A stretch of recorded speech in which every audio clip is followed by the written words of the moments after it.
दोस्तों, एक बार की बात है। गुरु महाराज के पास एक राजा पहुंचा। उन्होंने गुरु महाराज के चरण छुए और कहा कि गुरुदेव, मैं आपके दरवाजे आया हूँ, बड़ी आस लेके आया हूँ, क्योंकि मैं थक चुका हूँ। मेरे को जिसने जो कहा मैंने वो किया। किसी ने हवन करने के लिए कहा, मैंने हवन किया। किसी ने पूजा पाठ करने के लिए कहा, मैंने पूजा पाठ की। किसी ने व्रत रखने के लिए कहा, मैंने व्रत रखे। किसी ने तपस्या करने के लिए कहा, मैंने तपस्या करी। लेकिन मेरे को ब्रह्म ज्ञान नहीं मिल पा रहा। किसी ने आपके बारे में मुझे बताया है, अब मुझसे रहा नहीं जा रहा।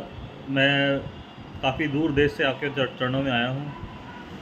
कृपया मुझे ब्रह्म ज्ञान दें, कुछ ऐसा ज्ञान दें जिससे आत्मा की तृप्ति हो। तो गुरु महाराज ने कहा कि अगर तू ऐसा, तेरे मन में इतनी तड़प है ज्ञान के प्रति, तो एक काम कर, मेरे साथ चल। मैं जो करूँगा उसके बीच में तू बोलेगा नहीं। अब राजा था तो, लेकिन राजा भी अपने उसके मन में पूरी लालसा थी भक्ति की कि मुझे ज्ञान चाहिए चाहिए। तो राजा गुरु महाराज के साथ चल दिया। गुरु महाराज ने एक बाल्टी उठाई और कुएं में डाली, और उस बाल्टी में कुएं में डाल के उसको अच्छी तरह हिलाया। उसको हिलाया अच्छी तरह और खूब हिला के जब उसको ऊपर उठाने लगे पानी की बाल्टी को, जब वो बाल्टी ऊपर आई तो वो खाली थी। अब राजा इधर उधर देखने लगा, बोला यार ये क्या गुरु महाराज कर रहे हैं, अब मैं कैसे अपने आप को शांत रखूं। तो उसने इधर उधर देखना शुरू किया कि मैं देखूंगा तो मेरे को, मेरे ना चाहते हुए मेरे मुंह से बात निकलेगी और मैं गुरु महाराज से पूछूंगा। लेकिन गुरु महाराज ने मुझे मना किया है बोलने के लिए। अब गुरु महाराज ने वो बाल्टी दोबारा कुएं में डाली और कुएं में अच्छी तरह उसको हिलाया, अच्छी तरह उसको हिलाया। अब फिर उसको वापसी ऊपर निकालने लगे तो वो फिर खाली की खाली। राजा इधर उधर देख रहा था, राजा ने इस बार उसको देखा नहीं था। तो गुरु महाराज ने देखा कि राजा उसको देख नहीं रहा, तो गुरु महाराज ने उसको बोला कि भैया, आपको इस प्रक्रिया को देखना पड़ेगा अगर आपको कुछ सीखना है तो। अब गुरु महाराज ने कहा था तो राजा को देखना पड़ा। अब गुरु महाराज ने वो बाल्टी दोबारा कुएं में डाली। जब तीसरी बार वो बाल्टी कुएं में डाली, अच्छी तरह खूब उसको कुएं में हिलाया, खूब पानी को, ऐसा लगा कि पानी पूरा पूरा कुआं हिल चुका है। अब वो कुआं जब उन्होंने वापसी निकालने की कोशिश शुरू की और बाल्टी ऊपर आई तो वो फिर खाली की खाली। लेकिन अब राजा से बर्दाश्त नहीं हुआ।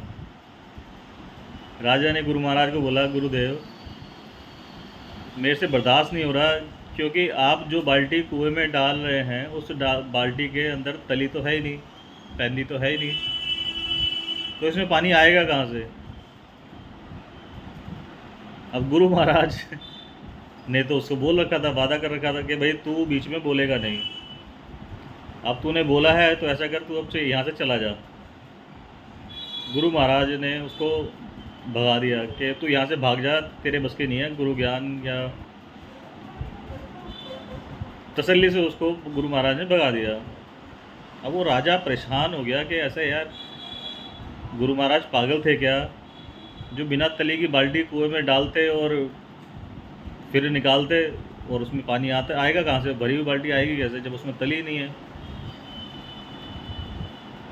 अब वो राजा पूरी रात सोचता रहा यार ऐसा गुरु महाराज क्यों कर रहे थे।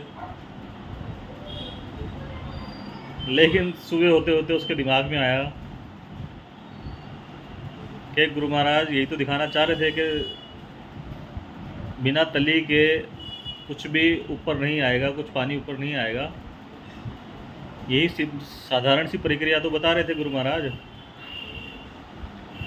वो सुबह सुबह फिर उठ, दिन निकले ही, अंधेरे कह लो, दिन निकले से पहले ही वो गुरु महाराज के चरणों में जाके लेट गया और गुरु महाराज को बोलने लगा कि गुरु महाराज, आपने जो प्रक्रिया की, मैं समझ गया कि इसमें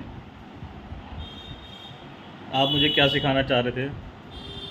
गुरु महाराज ने बोला, अगर तेरी समझ में आ गया तो इससे अच्छा कुछ नहीं हो सकता, क्योंकि इस दुनिया में ज्ञान की गंगा तो अथाह बह रही है। तू उतनी तो कर ला पाएगा जितना तेरा पात्र होगा। तेरे पास जो बाल्टी है, तो तेरे पास सब कुछ है, लेकिन तू धैर्य नहीं रख सकता, इसलिए आज तक हर जगह से भटकता रहे भाई, मुझे क्या फ़र्क पड़ रहा है। जब तक अपने बर्तन में पैंदी नहीं लगाएगा, तल्ली नहीं लगाएगा, तो भटकता रहेगा, तो भटकता रहे। यही आजकल के मनुष्य हैं। आजकल के क्या, शुरू से लेकर आज तक अधिकतर मनुष्य यही करते आ रहे हैं। वो अपने बर्तन में पैंदी या तली तो लगवा नहीं रहे, सही तरह लगा नहीं रहे, लेकिन दूसरों पे दोष मढ़ देते हैं कि मेरे साथ अच्छा नहीं हो रहा, मेरे साथ सही नहीं हो रहा, दुनिया मेरे साथ अच्छा नहीं कर रही।